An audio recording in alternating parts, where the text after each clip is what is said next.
एक और viral video के साथ पॉलिटी जो परीक्षा की दृष्टि से बहुत ही महत्वपूर्ण है, जो एग्ज़ाम हॉल में डायरेक्ट इसे क्वेश्चन देखा जाएगा। तो चलिए शुरू करते हैं पहले क्वेश्चन के साथ। भारत के गवर्नर जनरल को अध्यादेश जारी करने की शक्ति किस अधिनियम के तहत प्रदान किया गया था। ऑर्डिनेंस जारी करने की शक्ति गवर्नर जनरल को कब मिल जाता है, किस अधिनियम के तहत मिल जाता है। तो भारत परिषद अधिनियम 1861 के तहत जो है अध्यादेश जारी करना, ऑर्डिनेंस जारी करने का पावर मिल जाता है 1861 के अधिनियम के तहत। भारत में विभागीय प्रणाली की शुरुआत किसने किया है। तो लॉर्ड कैनिंग के द्वारा जो है भारत में विभागीय प्रणाली की शुरुआत किया गया है। भारत में मंत्रिमंडलीय व्यवस्था के जन्मदाता किसको बोला गया है। तो वायसराय लॉर्ड कैनिंग को भारत में मंत्रिमंडलीय व्यवस्था का जन्मदाता बोला गया है, और विभागीय प्रणाली की शुरुआत भी करने वाला लॉर्ड कैनिंग को ही जाता है। बात करते हैं किस अधिनियम के तहत बजट पर बहस करने की शक्ति मिल जाता है ना। बजट पर बहस करने की शक्ति भारतीय सदस्य को मिल जाता है। तो भारत परिषद अधिनियम 1892 के तहत है। 1892 के तहत है ये भारत परिषद अधिनियम के तहत बजट पर बहस करने का अधिकार भारतीय सदस्य को मिल गया, 1892 में मिला हुआ था। भारत में प्रतिनिधि सरकार का जो नींव डाला गया था कौन सा अधिनियम के तहत। तो भारत परिषद अधिनियम 1861 के तहत है। भारत में प्रतिनिधित्व शासन की शुरुआत जो है इसका नींव कब डल जाता है। तो 1861 के भारत परिषद अधिनियम के तहत। पहली बार मुस्लिम सदस्य के लिए जो है पृथक निर्वाचन पद्धति की शुरुआत किया गया था। पृथक प्रतिनिधित्व उपबंध की शुरुआत किया गया था, है ना। वोट देने के लिए मुसलमानों के लिए है अलग प्रतिनिधित्व, अलग वोट देने की व्यवस्था किया गया था, अलग पृथक प्रतिनिधित्व की शुरुआत किया गया था। मार्ले मिंटो सुधार अधिनियम 1909 के द्वारा जो है पहली बार मुसलमान समुदाय के लिए है पृथक प्रतिनिधित्व उपबंधित किया गया था। मार्ले मिंटो सुधार अधिनियम 1909 के तहत किया गया था। मार्ले मिंटो सुधार अधिनियम 1909 किसकी रिपोर्ट के द्वारा पारित किया गया था। अरुंडेल समिति के रिपोर्ट के पारित होने के बाद मार्ले मिंटो सुधार अधिनियम को पारित किया गया था। फूट डालो और राज करो की नीति का पोषक कौन सा अधिनियम में देखने को मिलता है। तो आपको भारत परिषद अधिनियम 1909 का जो है भारत परिषद अधिनियम को 1909 को फूट डालो और राज करो की नीति इसमें देखा जाता है, क्योंकि मुसलमानों के लिए पृथक निर्वाचन प्रणाली शुरुआत किया गया था। तो इसलिए ये 1909 का भारत परिषद अधिनियम को फूट डालो और राज करो नीति इसमें देखा जाता है। किस अधिनियम के तहत वायसराय की परिषद में सर्वप्रथम भारतीय सदस्य को शामिल किया गया था। पहली बार जो है किस अधिनियम के तहत है वायसराय की परिषद में भारतीय सदस्य को शामिल किया गया था। तो भारत परिषद अधिनियम 1909 के द्वारा वायसराय के जो है परिषद में भारतीय सदस्य को शामिल किया गया था। भारत परिषद अधिनियम 1909 के द्वारा इसमें शामिल किया गया था। वायसराय की परिषद में सर्वप्रथम किस भारतीय को शामिल किया गया था। तो 1909 में तो भारतीय को शामिल किया गया था, लेकिन किस व्यक्ति को शामिल किया गया था। SP सिन्हा जी से सत्येंद्र प्रसाद सिन्हा जो है वायसराय की कार्यकारी परिषद में शामिल होने वाले प्रथम व्यक्ति सत्येंद्र प्रसाद सिन्हा बनते हैं। चलिए कुछ इम्पोर्टेंट फैक्ट भी जानिए।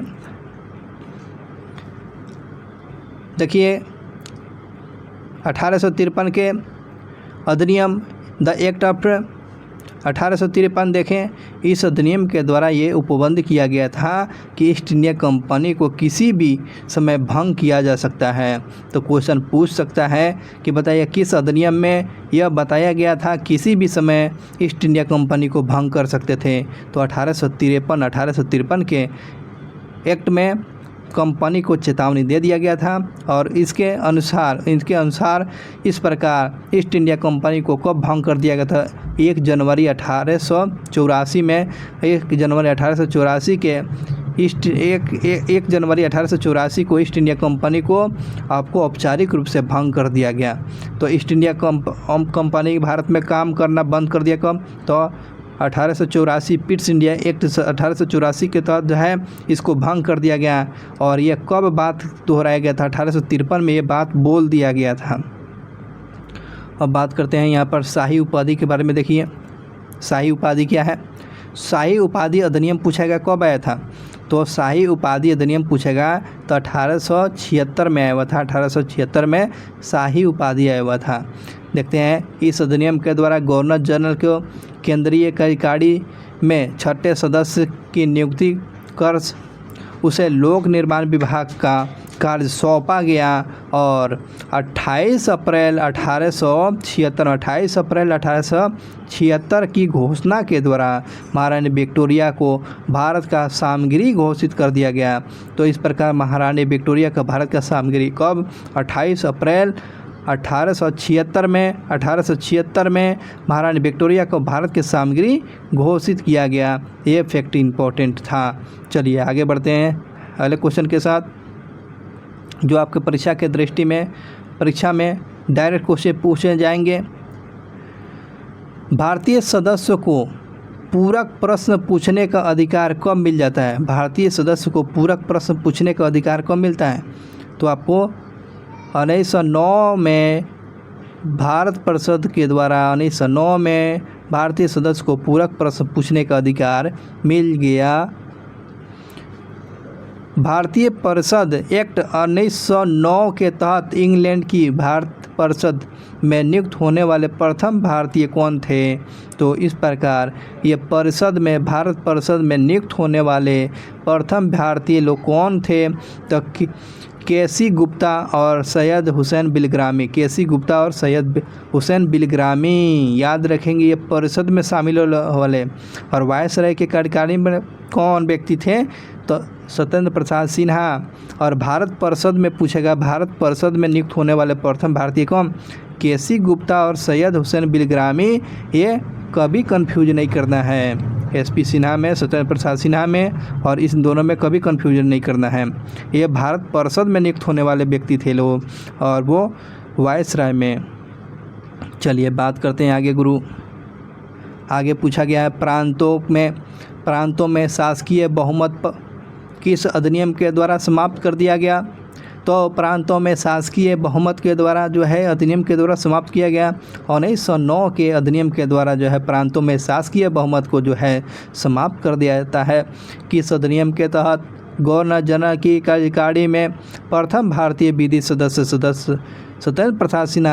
सत्येंद्र प्रसाद सिन्हा को नियुक्त किया गया था। तो आपको भारत परिषद एक्ट 1909 के तहत किया गया था। और केंद्र में द्विसदनीय व्यवस्था किस अधिनियम के द्वारा किया गया था? केंद्र में द्विसदनीय व्यवस्था किस अधिनियम के तहत किया गया था? तो भारत शासन अधिनियम 1919 के द्वारा जो है केंद्र में द्विसदनीय व्यवस्था लागू किया गया था। इस बात को हमेशा याद रखेंगे। प्रांतों में उत्तरदायित्व और द्वैध शासन की स्थापना कब किया गया था? प्रांतों में उत्तरदायी और द्वैध शासन की स्थापना 1919 में किया गया था। अब बात करते हैं द्वैध शासन का जन्मदाता किसको बोला जाता है? द्वैध शासन का जन्मदाता पूछेगा तो क्या बताएंगे? तो द्वैध शासन का जन्मदाता पूछेगा तो लियोनिन कार्टियस को जाना जाता है। लियोनिन कार्टियस को द्वैध शासन का पिता जन्मदाता बोला गया है। सर्वप्रथम अपनी पुस्तक कौन? तो लियोनिन कार्टियस की पुस्तक है डार्की में द्वैध शासन व्यवस्था का वर्णन देखने को मिलता है। लियोनिन कार्टियस की पुस्तक जो है डार्की में द्वैध शासन में देखने की व्यवस्था मिलता है। और भारत सचिव के कार्यभार को कम करने के लिए एक हाई कमिश्नर किस अधिनियम के द्वारा नियुक्त किया गया था? तो एक हाई कमिश्नर नियुक्त किया गया था। क्या? भारत सचिव के कामों को आसान करने के लिए एक हाई कमिश्नर की नियुक्ति किया गया था। किस अधिनियम के तहत? भारत परिषद अधिनियम 1919 के द्वारा हाई कमिश्नर की नियुक्ति किया गया था। हाई कमिश्नर की नियुक्ति कब? तो 1919 में किया गया था। आगे बात करते हैं प्रांतों में द्वैध शासन प्रणाली किस एक्ट के द्वारा समाप्त कर दिया गया? तो प्रांतों में द्वैध शासन की शुरुआत तो 1919 में किया गया था गुरु, लेकिन इसको समाप्त कर दिया गया कब? तो 1935 में भारत शासन अधिनियम 1935 के तहत प्रांतों में द्वैध शासन की समाप्ति हो जाती है और यह प्रांत में नहीं अब केंद्र में हो जाता है यह शासन व्यवस्था। आगे बात करते हैं द्वैध शासन प्रणाली। द्वैध शासन प्रणाली की असफलता की जांच करने के लिए एक समिति बैठाया गया था। द्वैध शासन की असफलता को जांच करने के लिए कौन सी समिति की अध्यक्षता कर रहे थे? सर अलेक्जेंडर मूडीज मैन जांच कर रहे थे। द्वैध शासन की असफलता को जांच करने के लिए जांच समिति का अध्यक्ष किसको बनाया गया था? सर अलेक्जेंडर मूडी मैन को बनाया गया था। केंद्र और प्रांतों में प्रशासनिक शक्ति का विभाजन किस अधिनियम के द्वारा किया गया था? तो 1919 के भारत शासन अधिनियम के द्वारा किया गया था।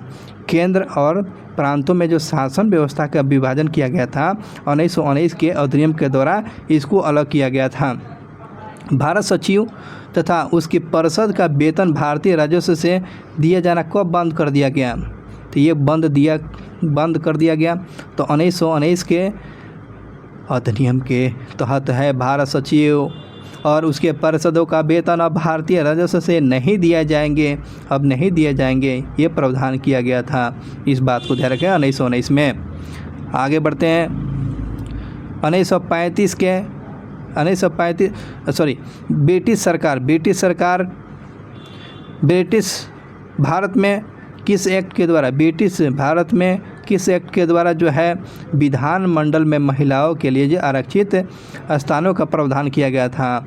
तो इस प्रकार विधानमंडल में महिलाओं के लिए रिजर्वेशन प्रदान किया गया था। तो 1935 एक्ट में आपको पहली बार महिलाओं को रिजर्वेशन प्रदान किया गया था 1935 में। सांप्रदायिकता के आधार पर निर्वाचन प्रणाली में सिखों, ईसाइयों, आंग्ल भारतीयों को ये लागू किया गया था। सांप्रदायिकता के आधार पर निर्वाचन आपको दिया जाएगा, रिजर्वेशन किया गया था 1919 के अधिनियम के तहत इसमें किया गया था। और इस प्रकार से ये वायरल वीडियो समाप्त होता है।